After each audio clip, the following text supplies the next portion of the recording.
Hello friends, आपका स्वागत है मान्या एकेडमी चैनल में। और आज हम करने वाले हैं हरियाणा की जो टीजीटी की वैकेंसी निकली है उसमें कॉम्प्रीहेंशन का एक टॉपिक है।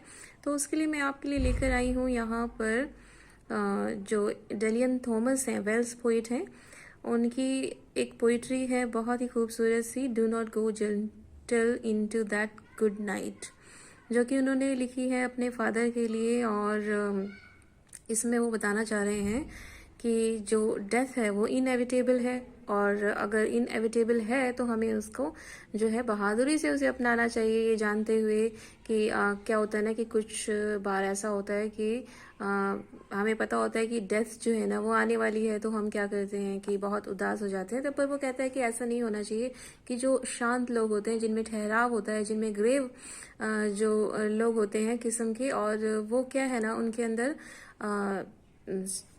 मतलब एक जो है क्वालिटी होती है हर चीज़ को बहुत ही कामली फेस करने के लिए। तो हमें क्या है ना उसको बहुत ही स्वीकार करना चाहिए डेथ को, कि हाँ आ रही है तो। और जो हमारे जो गुड डीड्स हमने किए हैं ना वो हमें जो है ना लाइट देती है, ऐसी सिचुएशन में हमें खुश रखती है, और हमें स्वीकार करना चाहिए। और ऐसा नहीं है कि आप उसे जो है स्वीकार करें पैसिवली, नहीं, पैसिवली नहीं करना है, ये बात कही गई है। तो यहाँ पर मैं आपको जो पोएम है वो मैं एक बार पढ़ूंगी, और पढ़ने के बाद ना हम इसके देखेंगे कि पोइट्रिक स्टाइल वगैरह क्या है इसमें, और जो इसका मीनिंग है ना वो मैंने एक आपको आइडिया दे दिया है, आउटलाइन दे दिया है, वो आप उसी तरह से आप देख लीजिएगा। उसके बाद हम इसके क्वेश्चन आंसर करेंगे, क्योंकि एग्जाम में क्या होता है ना आपको बताने वाला तो कोई होगा नहीं। तो अगर आप गूगल वगैरह से करके आप इसकी जो एक्सप्लेनेशन है वो देखना चाहें तो देख सकते हैं। यहाँ पर क्योंकि टाइम की आपको पता है शॉर्टेज है, तो मैं यहाँ पर एक एक लाइन की हिंदी नहीं करूँगी, और वीडियो भी बहुत ज़्यादा बड़ी बन जाएगी और हम इसे बहुत बड़ा नहीं बनाएंगे। तो चलिए शुरू करते हैं। Do not go gentle in to that good night, old age should burn and rave at close of day. Rage against the dying of the light.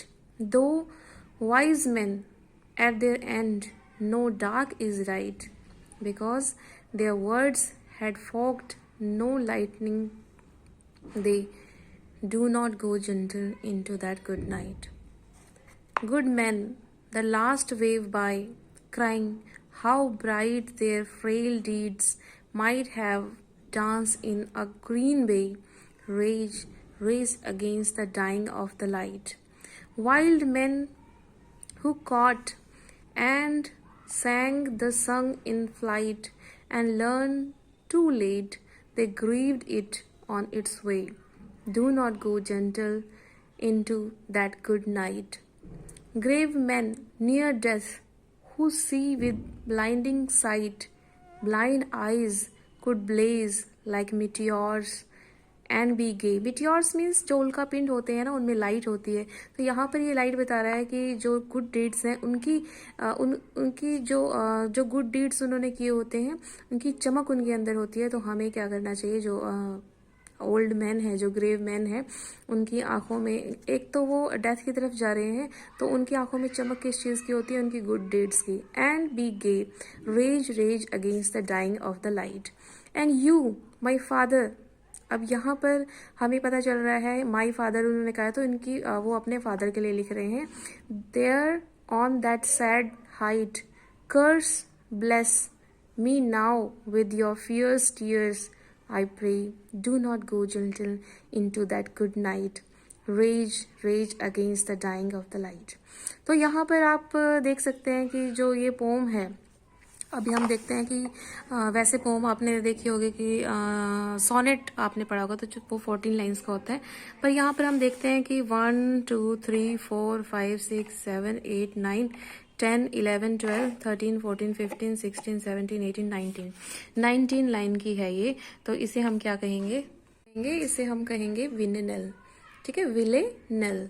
ठीक है, विनेनल में क्या होता है कि वो 14 लाइंस की होती है। जैसे सोनेट हमारा होता है, वो 19 लाइंस की होती है, सोनेट हमारा 14 लाइन का होता है। तो ये हमारी क्या होगी, 14 लाइन की होगी, और इसमें टर्सेट्स के होंगे, स्टैंजा होगी। टर्सेट्स क्या होता है कि लाइंस की स्टैंजा होती है 1 2 3 1 2 3 आप देख रहे हैं ना, पर आखिरी में 4 लाइन की जो कंक्लूडिंग रहता है, तो 4 लाइन को हम क्वार्टेन बोलते हैं ना, तो क्वार्ट्रेन का रहेगा। 4 लाइन्स हैं यहाँ पर, आप देख सकते हैं।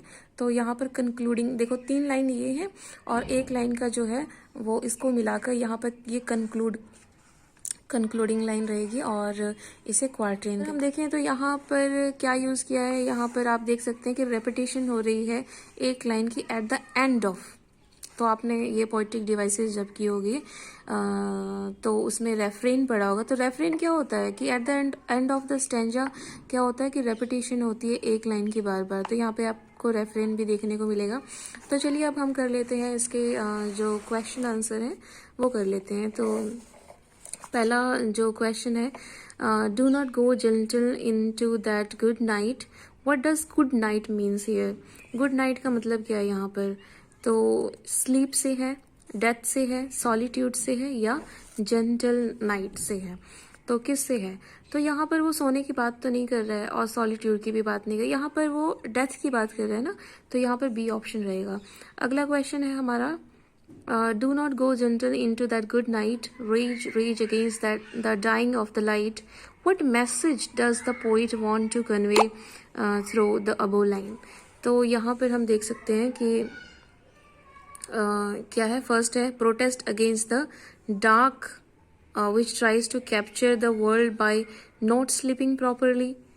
ठीक है, never let the light fade away by not going gentle into that good night, and don't judge yield to death passively but face it bravely by fighting unto the last। तो ये मुझे कुछ ठीक ये लग रहा है। अब हम फोर्थ भी पढ़ लेते हैं, rebel against the dark powers prevailing in the world by power of light. नहीं, ये हमारा थर्ड सही रहेगा इसमें। ठीक है, तो अगला हम कर लेते हैं, choose from the following a theme which can't be applicable to the poem, do not go gentle into that good night। तो थीम आपको बतानी है which can't be applicable, जो applicable नहीं होगी इस पोम के लिए। vitality of life, limit of the time, inevitability of death और significance of sleep। तो यहाँ पर जो नहीं होगी वो यही होगी, स्लीप की तो बात, सोने होने की तो कोई बात नहीं हो रही यहाँ पे। तो ये जो है, ये जो हमारा फोर्थ है डी ऑप्शन, ये ठीक रहेगा। दो wise man at the end know dark is right because their words had forged no lightning, they do not go gentle into that good night. What does the poet mean by the dark. यहाँ पर dark से क्या मतलब है, first है night time है, unexplained part of our mind है, या evil side of human nature है, या फिर एंड ऑफ द लाइफ है।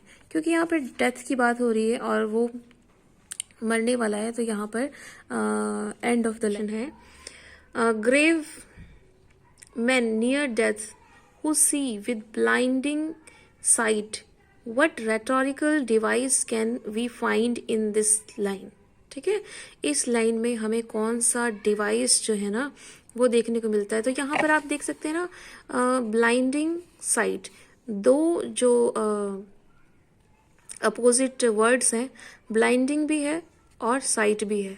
दो अपोजिट वर्ड जब साथ में होते हैं तो हमारा क्या होता है, इनमें से देख लो आप कौन सा हो सकता है।